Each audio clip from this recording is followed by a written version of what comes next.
Hello students, और आज हम बात करेंगे मोलैलिटी के बारे में। What is the molality? Molality small M, molality को स्मॉल एम से डिनोट करते हैं। Molality M is defined as the number of moles of the solute per kilogram KG of the solvent and is expressed as. Molality क्या है? 1 kilogram solvent में solute के 1 kilogram solvent में solute के जितने नंबर ऑफ मोल्स प्रेजेंट होते हैं उसे हम उस सॉल्यूशन की मोलैलिटी कहते हैं। याद रखें, ओनली सॉल्वेंट के मास की बात हो रही है। ओनली सॉल्वेंट लेना है, ओनली सॉल्वेंट लेना है, वो भी किलोग्राम में। ओके, अब हम देखेंगे यूनिट ऑफ मोलैलिटी। तो यूनिट कैसे निकालेंगे? ये देखिए, यूनिट क्या है? Unit of molality equal to mole per kilogram. कैसे आई? ये देखिए, मोल्स ऑफ द सॉल्यूट, तो मोल्स के लिए यूनिट हो गई मोल, मोल। एंड नीचे सॉल्वेंट का मास दे रखा है किलोग्राम में, तो हमने नीचे लिख दिया किलोग्राम, तो मोल पर किलोग्राम। तो यूनिट क्या हो गई मोलैलिटी की? मोल पर किलोग्राम। इसको ऐसे भी लिख सकते हैं, किलोग्राम को ऊपर ले जाएंगे तो -1 पावर आ जाएगी, तो ये हो गया मोल पर किलोग्राम। या फिर इसको ओनली स्मॉल एम भी लिख सकते हैं। ओके, तो ये तीनों यूनिट हो गई किसकी? मोलैलिटी की। For example 1.00 mole per kilogram और 1.00 एम मीन्स 1 मोल पर किलोग्राम लिखो या 1 स्मॉल एम लिख दो, बात एक ही है, क्योंकि दोनों यूनिट किसकी है? मोलैलिटी की। अब यहां लिख रहा है 1 m solution of KCl means that 1 मोल का वेट दे रखा है 74.5 kilogram of KCl is dissolved in 1 kilogram of water. तो ये जो 1 m सॉल्यूशन है, 1 small m solution of KCl, इसका मतलब है अगर 1 m सॉल्यूशन लिख रहा है, 1 m सॉल्यूशन ऑफ KCl, तो उसका मतलब है कि 1 किलो वाटर में 1 मोल KCl का प्रेजेंट है, तो ऐसा सॉल्यूशन हो गया 1 m सॉल्यूशन। अगर लिख रहा है 2 m सॉल्यूशन ऑफ KCl, तो इसका मतलब है कि 1 किलो सॉल्वेंट में 2 मोल्स ऑफ KCl प्रेजेंट हैं। ओके,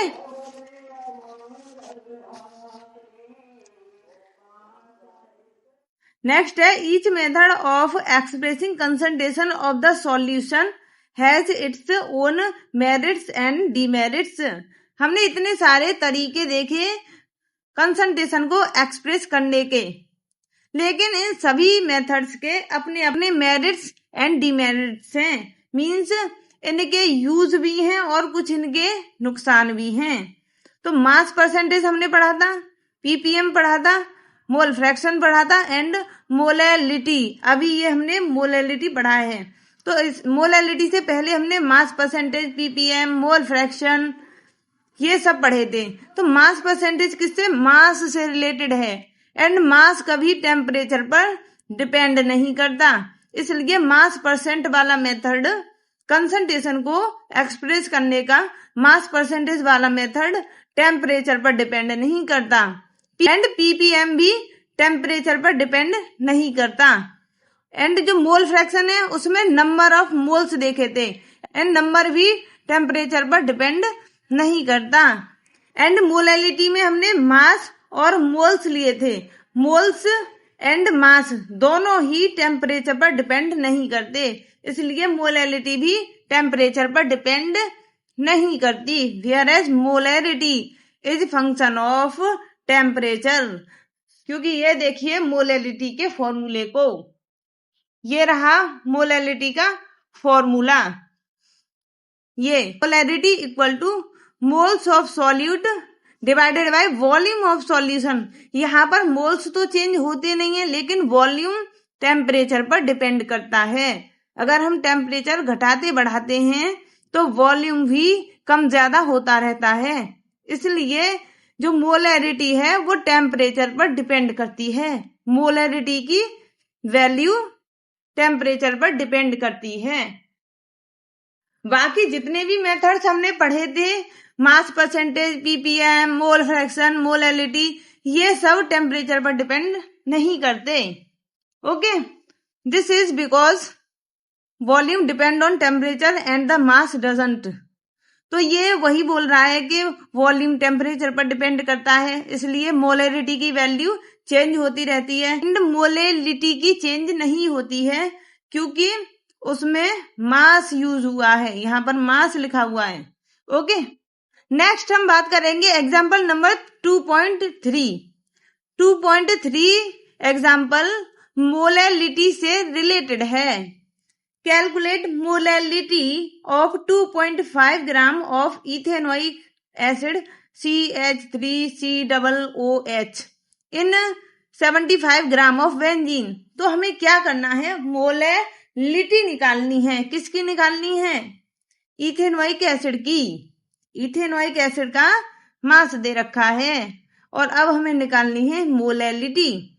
तो मोलैरिटी निकालने के लिए हमें कौन सा फॉर्मूला आना चाहिए? ये वाला, molarity equal two moles of solute divided by mass of solvent. अब हमारे पास मोल्स तो दे नहीं रखे, देखिए, calculate the molarity of 2.5 gram of ethanoic acid.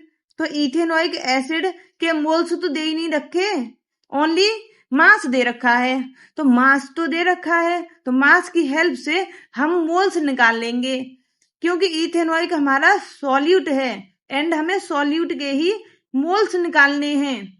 तो अब हमें मास दे रखा है, मास की हेल्प से हम अपने सॉल्यूट की इथेनोइक एसिड के मोल्स निकाल लेंगे। कंपाउंड के अगर हमें मोल निकालने हैं तो हमें ये वाला फॉर्मूला आना चाहिए, मोल्स ऑफ C2H4O2। ये इथेनोइक एसिड का फॉर्मूला है। ओके, तो moles of C2H4O2 equal to given mass upon molar mass. Given mass कितना है ये देखिए, गिवन मास यहाँ पर दे रखा है इथेनोइक एसिड का 2.5 ग्राम।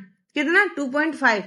तो हमने यहाँ लिख दिया यहाँ पे लिख दिया 2.5 ग्राम। एंड मोलर मास, किसी कंपाउंड का अगर मोलर मास निकालना है तो उस कंपाउंड में जितने भी एटम प्रेजेंट हैं उसके मास को ऐड कर दो।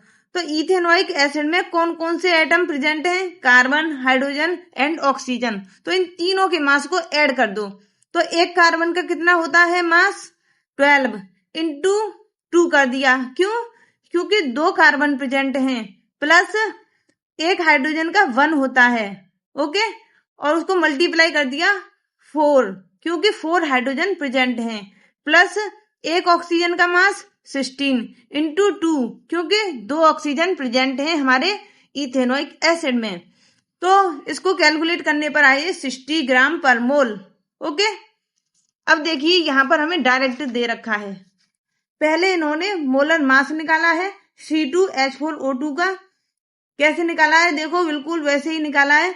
एक कार्बन का 12 इंटू 2 कर दिया है, क्योंकि 2 कार्बन है, प्लस 1 लिखा है एक हाइड्रोजन का, और उसको मल्टीप्लाई 4 से किया है क्योंकि 4 हाइड्रोजन है, प्लस 16 किया है क्योंकि ऑक्सीजन का 16 मास होता है, एंड उसको 2 से मल्टीप्लाई किया है, एंड उसको कैलकुलेट करने पर 60 ग्राम आया है। हमारा भी 60 ग्राम ही आया था। ओके, अब हमें निकालने हैं मोल्स ऑफ C2H4O2। तो मोल्स निकालने के लिए गिवन मास अपॉन मोलर मास, मोलर मास निकाल लिया और गिवन मास दे रखा है ये ना। तो अब हम क्या करेंगे? अब हम इसे कैलकुलेट करेंगे और हमें मोल्स मिल जाएंगे 0.0417 मोल। ओके, तो ये हमें मोल्स मिल गए। अब हमें मोल्स तो मिल गए, मोल्स ऑफ सॉल्यूट।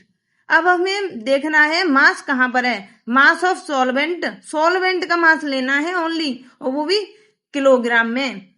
तो ये रहा हमारा सॉल्वेंट, बेंजीन हमारा सॉल्वेंट है, और उसका मास दे रखा है 75 ग्राम। ग्राम में दे रखा है, हमको चाहिए किसमें? किलोग्राम में।